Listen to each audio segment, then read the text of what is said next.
J'ai une très mauvaise nouvelle pour vous aujourd'hui. Statistiquement, beaucoup de couples vont se séparer. C'est pas moi qui le dis. Si tu observes un peu la société, si tu regardes le taux de divorce, le nombre de séparations annuelles, beaucoup d'entre vous vont se séparer.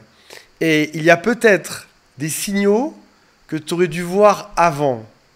Personne n'aime se rendre compte des années après que, tiens, j'aurais dû voir ça à l'époque. Là, il y avait un drapeau rouge. J'aurais dû être plus vigilant. Mon objectif aujourd'hui, ce n'est pas de vous séparer, c'est juste de vous montrer que parfois on a tendance à minimiser certains points qui sont extrêmement importants. Et encore une fois, ne crois pas à une vidéo YouTube pour quitter ton partenaire. Regarde les points, parle-en, résous les choses. Mon idée, c'est qu'aujourd'hui, on résolve et qu'on ne casse pas tout. Avant de démarrer, si vous le souhaitez, abonnez-vous à cette chaîne. Il y a aussi un quiz en dessous qui s'appelle « Est-ce que cette personne est perverse, narcissique ou pas ?» Deuxième quiz s'appelle « Est-ce que mon couple va durer ?» Tout ça, c'est juste sous la vidéo. Je vais commencer par un tout petit peu de théorie avant de vous donner les points, parce que si tu ne connais pas ça, tu vas survoler les points en disant « Ouais, je le sais », sans avoir compris le fond de la chose.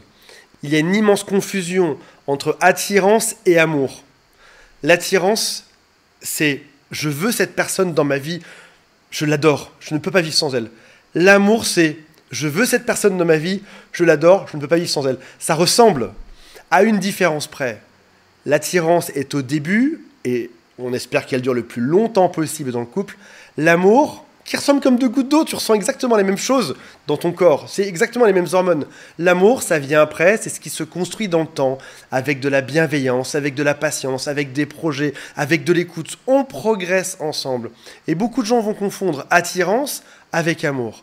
Par exemple, ça fait 2 ans qu'on est ensemble, Germaine veut me quitter, pourtant je suis amoureux d'elle. Non, tu es juste attiré par Germaine. Vous vous êtes disputés pendant 2 ans, il n'y a pas de bienveillance, mais oui, tu as envie qu'elle soit dans ta vie, tu es juste attiré par elle. Un autre cas plus compliqué. Ça fait 8 ans qu'on est ensemble. Les 2 premières années étaient géniales. Et puis après ça, ça s'est dégradé. Il y a eu attirance. T'es toujours toi, si tu penses à lui ou à elle, t'es toujours dans l'attirance, seulement l'autre est parti dans autre chose. Et t'essayes désespérément pendant des années de remettre l'autre dans l'amour, alors que la seule chose qui reste chez l'autre, c'est juste une vague attirance. Toi, t'as attirance et amour, l'autre a eu attirance, l'attirance est partie, et t'essayes pourtant de remettre l'autre dans l'amour. Par exemple, en faisant tout ce qu'il te demande de faire, en acceptant tout, ou en disant oui à tout ce qu'il dit. Premier signe que c'est pas la bonne personne, ton partenaire n'est pas constant dans ses décisions. Alors, voici un exemple d'inconstance. On avait dit qu'on mangeait sushi ce soir, on a mangé chinois. Est-ce que cette inconstance est vitale pour votre couple? Est-ce que ça va créer un drame? A priori non. J'en sais rien peut-être. Ça ne devrait pas en tout cas. Mais il y a une différence entre sushi ou chinois, qui est une forme d'inconstance. On devait manger quelque chose, on mange autre chose. Et avec une forme d'inconstance qui est plus grave, comme « je t'aime, je te déteste ». Un jour, tu as beaucoup d'amour de ton partenaire, l'autre jour, tu n'as plus aucun amour, tu n'as plus que des mots qui sont durs. Et puis ça recommence, en sachant que ça agit comme une drogue sur le cerveau de l'humain. L'alternance d'amour et de rejet crée de l'addiction. Tu peux avoir des compliments, puis des critiques. Et ton cerveau voudra rester dedans. Parce qu'alternativement, il va se rappeler que des bons moments qui sont géniaux, puis il va vouloir éviter les mauvais moments en se disant, si jamais on change un petit peu notre mode de fonctionnement, on peut revenir dans la partie géniale. Oui, sauf que non, en réalité, l'autre peut rester en vague, en oscillation toute une vie. Face à l'inconstance, face au chaud-froid, le pire piège, c'est que ton cerveau va vouloir comprendre, rationaliser, excuser. Oui, il se comporte comme ça, car en réalité, dans sa jeunesse, il s'est passé ceci. Ou parce qu'à son travail, ça se passe mal. Donc je peux accepter de me faire rabaisser par cette personne. Dans un couple, c'est souvent le plus intelligent qui perd, ou celui qui a le plus d'empathie, malheureusement. Parce qu'il va venir comprendre l'autre, il va faire des efforts. Moi, je te comprends, moi, je connais ton monde, je sais pourquoi tu es énervé. Toi, par contre, tu ne me comprends pas. Oui, ou alors, fuis, pars. Va trouver quelqu'un qui soit aussi intelligent que toi en réalité. Il y a aussi parfois des grandes phrases, comme par exemple, il faut se battre ensemble parce qu'on s'aime, c'est notre projet. Alors oui, tu peux me critiquer parfois et ce ne sera pas très grave. Tu peux me rabaisser, me voler, me tromper. Parce que quand on s'aime vraiment, il faut se battre pour ça. Ou alors, il faut juste partir. Et là, il y a quelque chose qui s'appelle la frontière fine du déni. L'acceptation, c'est génial.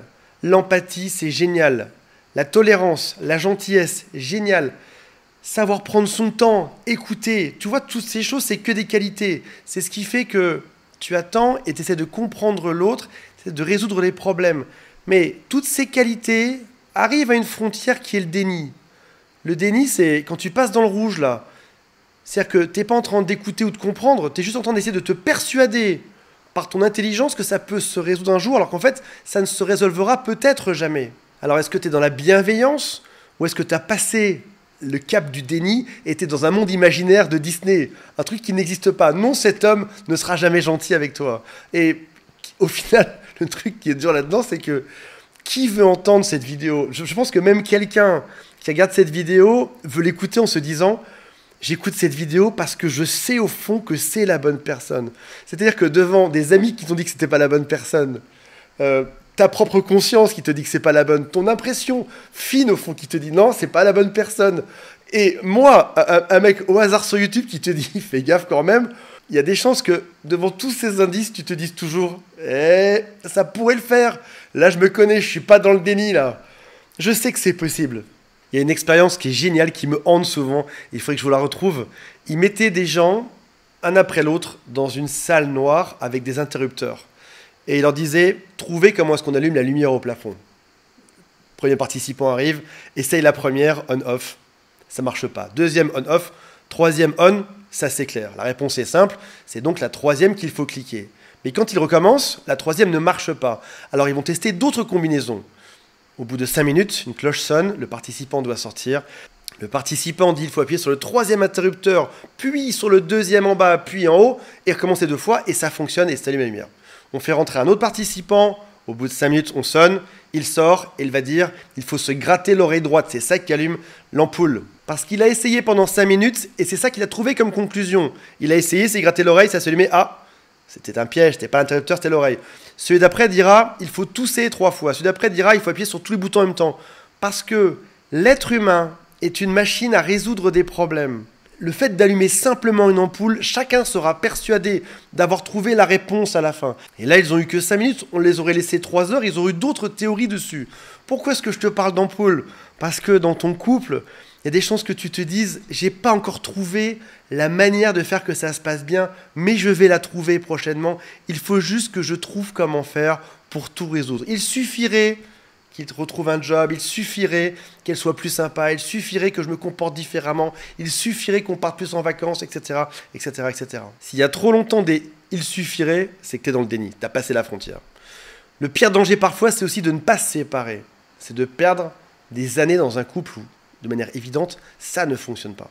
Vivre entre parenthèses, se faire rabaisser, tromper, en espérant que l'autre change un jour et redevienne comme au tout début de la relation.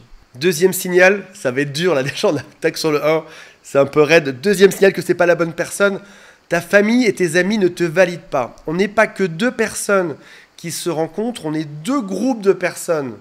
On est les porte-drapeaux d'un groupe de personnes. On arrive en avant, l'autre drapeau arrive, on s'embrasse. Mais il y a plein de gens qui sont derrière. Tu es le point de contact, comme dans 2 bulles de savon. Toi, tu es le point de contact, mais il y a tout un univers qui est derrière toi. Est-ce que c'est normal que ta tribu n'aime pas cette personne? Il y a quelque chose de louche quand même. Sachant que très souvent, lorsqu'on est amoureux, notre cerveau se déconnecte. On a trop le nez dedans, là, dans notre problème. On n'arrive pas à voir ce qui se passe. Si tout le monde te dit « Attention !» c'est pas la bonne personne, souvent, 2 ans après, 5 ans, 10 ans après, on fait « Ah oui, en effet, ils avaient raison ». Alors, il y a un cas particulier quand on est jeune, où tes parents aiment trop ton compagnon. Je dirais quand tu as moins de 23 ans, moins de 25 ans, moins de 28 ans, tu vois. Tes parents adorent ton compagnon ou ta compagne, ils la trouvent géniale. Et bizarrement, quand vous vous séparez, tes parents, tes propres parents, ne sont pas de ton côté, mais sont de son côté à ton ex. Et la réalité, c'est que tes parents étaient juste déglingués de la même manière que ton ex. C'est-à-dire qu'en fait, le tableau était raccord. Tout ce qui était déglingué se ressemblait juste derrière. Et là, toi, tu comprends pas pourquoi est-ce que mes propres parents préfèrent mon ex, alors qu'a priori, c'est pas un chic type ou c'est pas une fille sympa, parce qu'en fait, ils étaient déglingués de la même manière. Tu étais juste en train de reproduire quelque chose de ton passé. Troisième point. Vous n'arrivez pas à avoir une dispute saine. Est-ce que je dois expliquer ce que c'est qu'une dispute saine? Vous savez déjà, au fond de vous, ce que c'est. Une dispute saine, c'est quand on se dispute, mais qu'on avance, qu'on progresse, qu'on a trouvé des résultats, des solutions, une façon de s'aimer mieux, d'évoluer. Quand on avance dans une société, dans une entreprise, en amour, en amitié, parfois, il doit y avoir des choses qui se brisent et qui recommencent un peu différemment. Des anciennes habitudes qu'on va arrêter, et il est normal d'avoir des disputes saines. Maintenant, c'est quoi une dispute malsaine? C'est un bras de fer, c'est je vais te prouver que j'ai raison, et l'autre en face, on monte personne du doigt, l'autre en face qui se dit, ah, tu veux me prouver que tu as raison? C'est moi qui ai raison. Regarde, c'est comme ça que ça doit fonctionner. C'est une dispute dans laquelle souvent, l'un des deux doit se soumettre. Et très souvent, c'est un jeu qui s'alterne, l'un des deux doit se soumettre, puis l'autre fait pareil, etc., etc. Et dans ce cas-là, je ne parle pas pour communiquer, mais je parle pour te mettre dans le moule, dans l'ensemble de mes certitudes sur Terre. Un couple, c'est comme ça, et tu vas me suivre. Tu vas faire exactement comme je te dis. Est-ce que c'est sain, ça ou pas?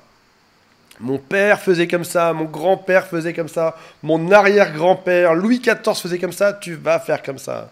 Ouais, sauf qu'en fait, peut-être que ça fait 20 générations qu'ils ont tort, pensent un peu différemment, et moins de certitude, et soient plus ouverts aux choses. Point 3 bis, une personne qui a trop de certitude n'est pas forcément une bonne chose. On dit que l'intelligence peut être mesurée par le nombre d'incertitudes qu'on peut supporter. Quelque chose comme ça. J'aime bien ce dicton-là. Choisis quelqu'un qui a une forme d'incertitude et qui soit capable d'évoluer avec toi. 4e point, le manque de confiance en l'autre. La confiance, contrairement à tout ce qu'on peut croire, a quelque chose de très binaire. C'est 0 ou 1, noir ou blanc. Il y a des gens à qui tu feras confiance toute ta vie. Tu le sais dans leur comportement, dès le début.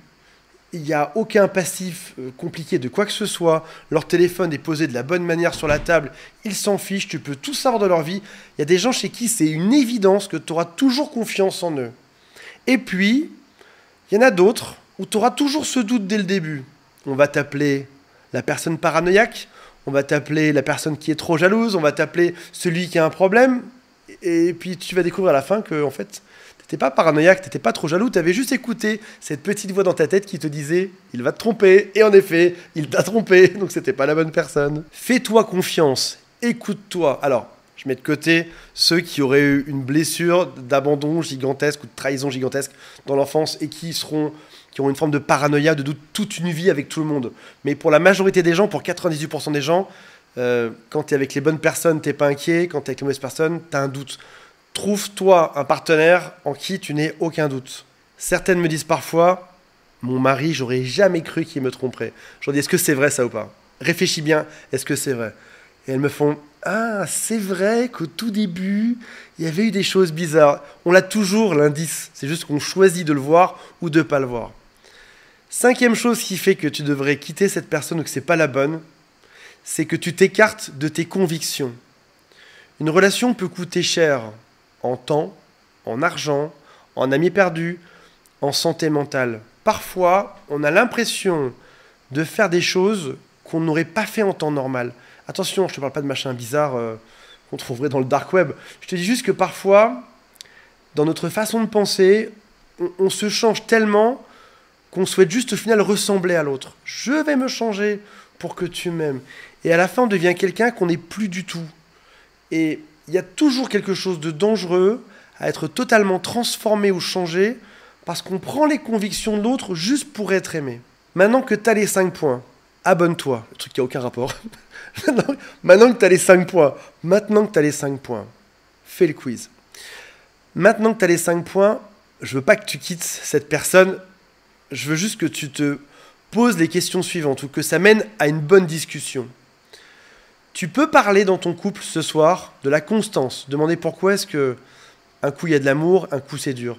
Pose la question et regarde si l'autre accueille ça avec bienveillance ou s'il t'envoie promener. Si premier cas, il te dit « Génial, on en parle, t'as raison, il y a un truc, vous allez résoudre ». Deuxième cas, il va te dire « T'en rajoutes, t'es trop sensible, c'est toujours moi le problème. Et toi, il y a 3 ans, quand t'as fait ci et ça. » Tu vois, il va éviter le sujet, le translater, te mettre tout sur le dos, parler d'autre chose. Si jamais il y a un manque de constance, parle-en et regarde bien comment est-ce que l'autre se comporte. Si jamais ta famille et tes amis ne le valident pas, pose-leur la question. Demande-leur de t'expliquer en détail pourquoi. Si jamais il n'y a pas de dispute saine, Demande-toi pourquoi est-ce que c'est toujours un bras de fer et pose la question à l'autre. Pourquoi j'ai toujours l'impression que tu veux me forcer à faire des choses ou à penser comme toi et du coup j'ai l'impression d'être pareil à la fin. S'il y a un manque de confiance, écoute cette petite voix un peu plus. Si tu t'écartes de tes convictions, essaye de revenir sur le chemin de tes convictions dans ce couple. Tu as le droit de penser exactement comme tu le souhaites, tant que ça ne vient pas causer de problème à l'autre.